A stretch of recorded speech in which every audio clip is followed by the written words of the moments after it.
Assalamualaikum warahmatullahi wabarakatuh. Innal hamdalillah nahmaduhu wa nasta'inu wa nastaghfiruh wa na'udzu billahi min syururi anfusina wa min sayyiati a'malina. May yahdihillahu wa yudlil fala hadiyalah. Asyhadu an la ilaha illallah wahdahu la syarikalah wa asyhadu anna Muhammadan abduhu wa rasuluh la nabiyya ba'dah. Alhamdulillah, pada Ramadan tahun ini kita bisa bertemu kembali dan Allah takdirkan kita untuk bisa menunaikan ibadah Shaum Ramadan 1447 Hijriah. Dan tidak lama lagi, persisnya malam ini insya Allah kita akan berburu malam Lailatul Qadar. Namun banyak dari kita yang melupakan esensi malam Lailatul Qadar. Bagaimana cara menggapainya agar kita lebih maksimal mengikhtiarkan apa-apa saja yang perlu kita ikhtiarkan menggapai malam Lailatul Qadar. Pembahasan ini sudah sangat mafhum dan bahkan banyak di mana-mana. Dan bisa jadi ada yang belum tahu juga. Pada kesempatan sesi ini, saya hanya ingin mengulang atau menasihati dalam konteks agar kita mempersiapkan diri untuk menggapai malam Lailatul Qadar. Malam Lailatul Qadar ini sesuai di Quran surat Al-Qadar ayat 3, Lailatul Qadri khairum min alfi syahr. Malam Lailatul Qadar itu lebih baik daripada 1000 bulan. Kurang lebih seperti 83 tahun.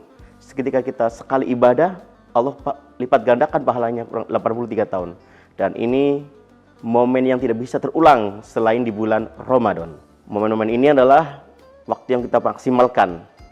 Ada beberapa ikhtiar atau cara agar kita bisa menggapai malam Lailatul Qadar. Yang pertama adalah kita memaksimalkan sholat isya berjamaah dan sholat subuh berjamaah. Karena kita sama-sama mafhum bahwa dua sholat wajib ini adalah salah satu sholat yang mempunyai keutamaan dibanding yang lain. Selain sholat fardu isya, kita juga memaksimalkan di malam Lailatul Qadar yaitu dengan melakukan sholat tarawih. Sholat di mana sholat lail di mana dilakukan hanya di bulan Ramadan. Sedangkan di bulan-bulan berikutnya bernama qiyamul lail atau sholat tahajud yang orang pada umumnya itu. Yang ketiga, kita pun memperbanyak berdoa, bersedekah, dan lain hal-hal zikir lainnya. Karena ini adalah momentum kita untuk banyak bermuhasabah, berzikir mengingat kepada Allah tentang pengampunan dosa-dosa kita. Dan yang keempat adalah yang fenomenal adalah kita berdoa khususon untuk doa pengampunan kita yang sangat terkenal juga yaitu Allahumma innaka afuwun karim tuhibbul afwa fa'fu anni. Ya Allah, Engkau Maha Pengampun, sungguhnya menyukai pengampunan, maka ampunilah aku. Harapannya agar kita memaksimalkan doa-doa ini, karena kita tidak tahu dosa mana yang Allah ampuni, dan ini adalah momentum kita untuk di bulan Ramadan khususnya malam Lailatul Qadar. Selanjutnya adalah berburu dengan doa-doa harapan di dunia maupun harapan di akhirat. Kita semua pasti meyakini punya harapan kebaikan di dunia, baik kesuksesan secara finansial, kesuksesan keluarga, kesuksesan akademik atau yang lainnya. Dan ini adalah momen yang tepat pada malam Lailatul Qadar.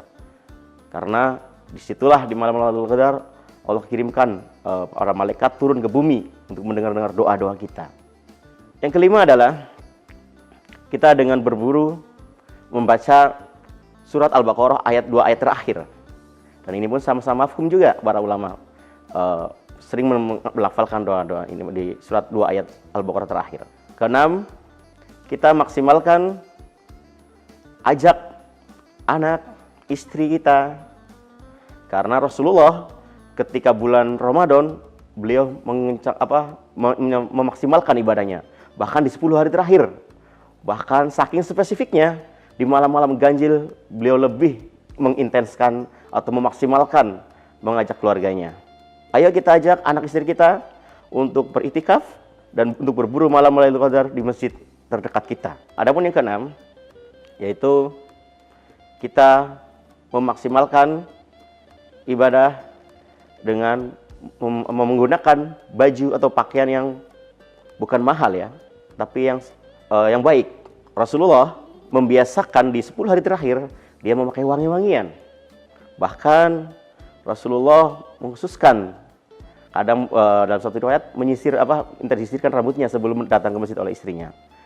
Mari kita jaga kemesraan kita dengan keluarga kita agar bisa berpenampilan yang sopan dan wangi untuk menghadap kehadirat Allah di malam-malam Lailatul Qadar. Dan yang terakhir adalah apapun peranan kita, baik terutama para wanita yang kadang berhalangan, yang tidak saum ya karena datang bulan dan sebagainya, Allah bekali peluangan, yaitu bisa menyiapkan sahur ataupun sedekah lainnya. Tidak ada halangan karena berhalangan tidak memburu malam Lailatul Qadar. Karena apapun amalnya, Allah akan catat niat baik kita.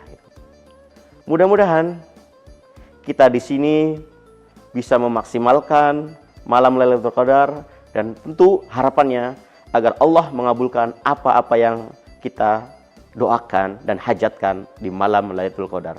Mari kita memaksimalkan semaksimal mungkin, karena kita tidak tahu umur kita apakah tahun depan bisa bertemu Ramadan kembali atau tidak. Dan ini adalah momentum Ramadan yang telah Allah berikan agar kita lebih bersungguh-sungguh. Semoga kita semua bisa mendapat malam Lailatul Qadar di bulan Ramadan tahun ini. Wallahu a'lam bishawab. Wassalamualaikum warahmatullahi wabarakatuh.